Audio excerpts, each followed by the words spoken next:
Assalamualaikum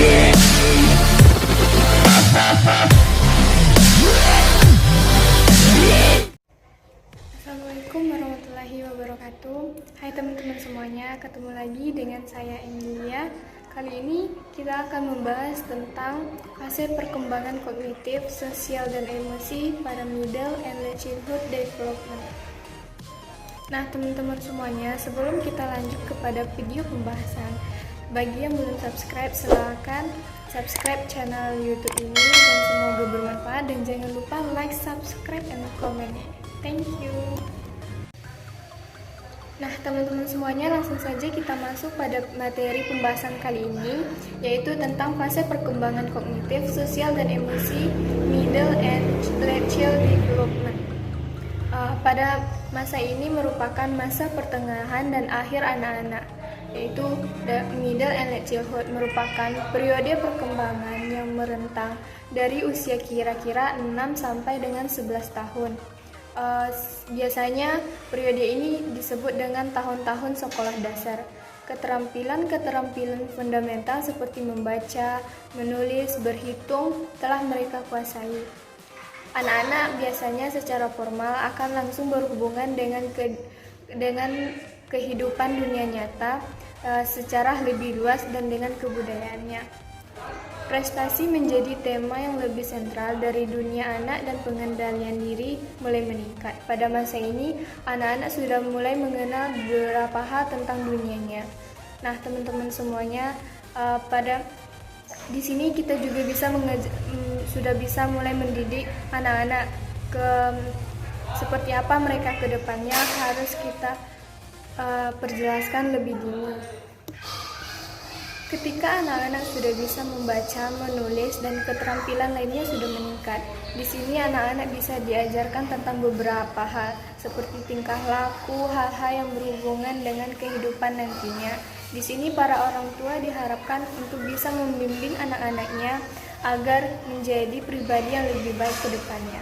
Maka dari itu diperlukan sangat peran orang tua untuk mendidik anaknya pada masa usia sekolah dasar, yaitu dari 6 sampai dengan 11 tahun. Pada usia ini 6 sampai dengan 12 tahun, banyak ciri-ciri masa akhir anak-anak yang ditunjukkan oleh mereka, seperti ada rentang usia yang menyulitkan, yaitu suatu masa di mana anak tidak mau lagi menuruti perintah dan anak lebih banyak dipengaruhi oleh teman-teman sebayanya dibandingkan dengan orang tua atau keluarganya.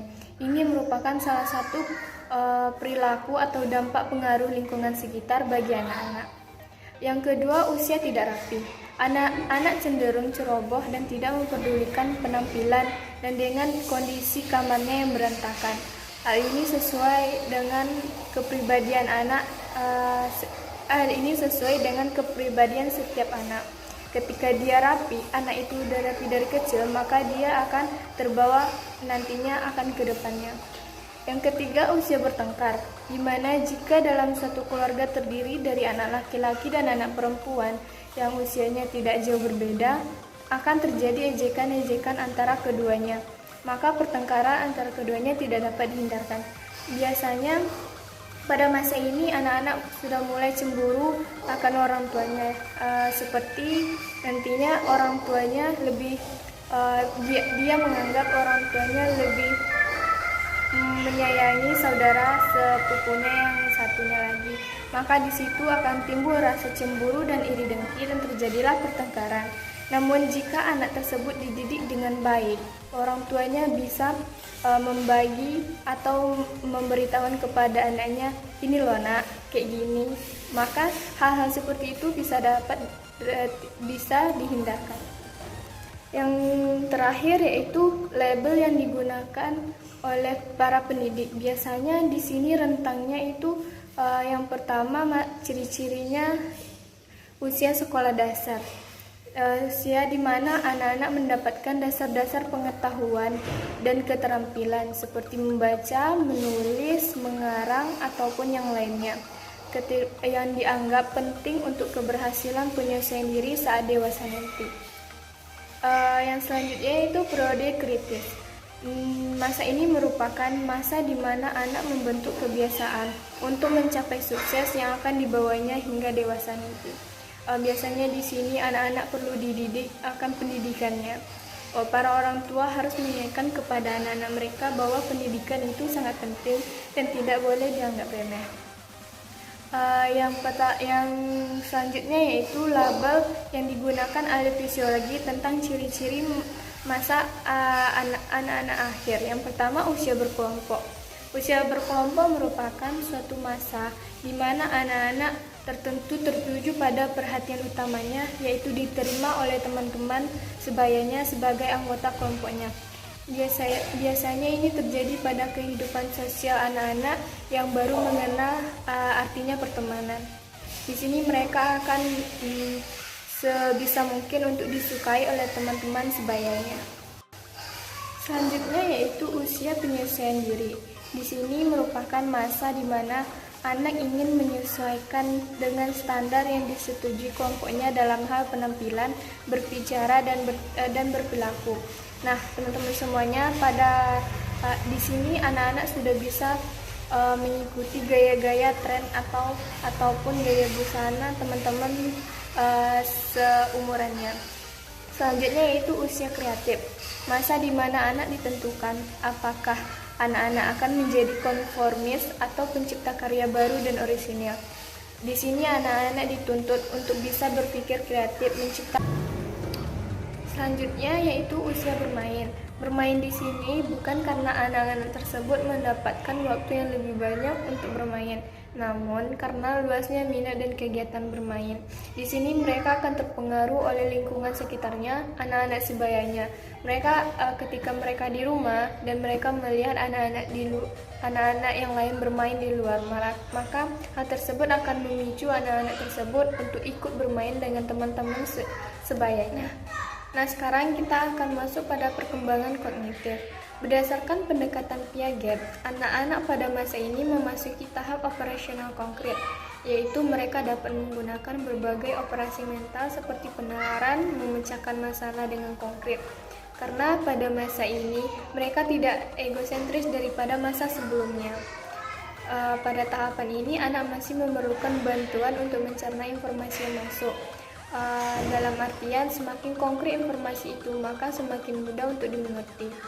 Di sini anak-anak tidak langsung dapat menerima informasi yang masuk, melainkan mereka memerlukan beberapa penjelasan dari orang-orang sekitar ataupun orang tuanya mengenai hal tersebut. Selanjutnya yaitu ciri-ciri perkembangan kognitif. Yang pertama, anak mulai meninggalkan sifat egosentris. Mereka tidak lagi mementingkan egonya sendiri dan sudah bisa menerima hal yang seharusnya. Yang kedua, memecahkan masalah konkret. Di sini anak-anak sudah bisa diajarkan untuk memecahkan masalahnya sendiri. Yang ketiga, mulai mengerti tentang suatu hubungan, misalnya seperti ukuran, mengerti kanan dan kiri. Berarti mereka sudah bisa mengerti, oh ini fungsinya untuk ini, itu fungsinya untuk itu. Jadi hal-hal sederhana seperti itu mereka sudah bisa mengerti hubungan tersebut. Yang keempat yaitu anak dapat membuat alasan mengenai suatu hal, tetapi mereka tidak dapat membuat hipotesa mengenai apa kemungkinannya, dan dengan demikian mereka tidak dapat berpikir alasan tersebut untuk mengenai masalah ke depannya. Jadi mereka ketika ditanya oleh orang tuanya, ketika mereka berbohong, mereka dapat memberikan alasan, tetapi mereka tidak berpikir, oh ini akan berdampak seperti ini ke depannya. Jadi mereka hanya bisa memberikan alasan tanpa bisa memikirkan ke depannya. Nah, selanjutnya itu perkembangan emosi. Pada masa ini, anak mulai mengerti ungkapan emosi baik ataupun buruk yang dapat diterima oleh teman sebayanya. Pada masa ini, ada periode meningginya emosi yang terjadi pada anak-anak. Hal ini dapat terjadi karena keadaan fisik dan lingkungan tempat tinggalnya. Seperti ketika mereka sakit, mereka akan cepat marah. Dan penyesuaian diri dalam lingkungan baru cenderung menyusahkan anak-anak. Dengan mengekang ungkapan emosi eksternal, anak menjadi gelisah, tegang, dan mudah tersinggung oleh masalah yang kecil sekalipun. Dan karena keadaan emosi yang tidak tersalurkan dan tidak menyenangkan bagi anak, Seringkali anak-anak dengan coba-coba meredakan keadaan ini dengan sibuk bermain, tertawa terbahak-bahak, ataupun mungkin menangis. Begitulah cara mereka untuk bisa melampiaskan apa yang terasa dalam dirinya. Beberapa anak yang punya teman akrab sebelum masa kanak-kanak berakhir, mereka mengerti bahwa membicarakan berbagai situasi yang menimbulkan emosi tidak menyenangkan, seperti kecewa, sedih, dan sangat membantu. Selanjutnya yaitu perkembangan sosial. Pada masa ini sering disebut sebagai usia berkelompok karena ditandai dengan adanya minat terhadap aktivitas teman-teman dan meningkatnya keinginan yang kuat untuk diterima sebagai anggota suatu kelompok dan merasa tidak puas jika tidak bersama teman-teman. Dalam tahap ini juga ada geng anak. Banyak orang beranggapan negatif tentang geng, tetapi geng anak berbeda dengan geng-geng masa remaja yang saat ini.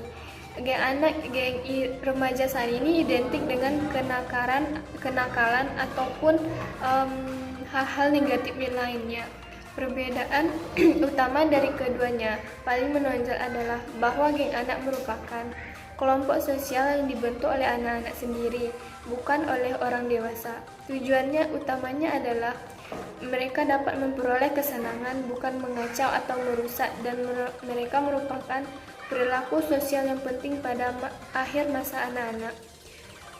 Nah, teman-teman semuanya, di sini geng yang tadi geng remaja dengan geng anak-anak berbeda ya.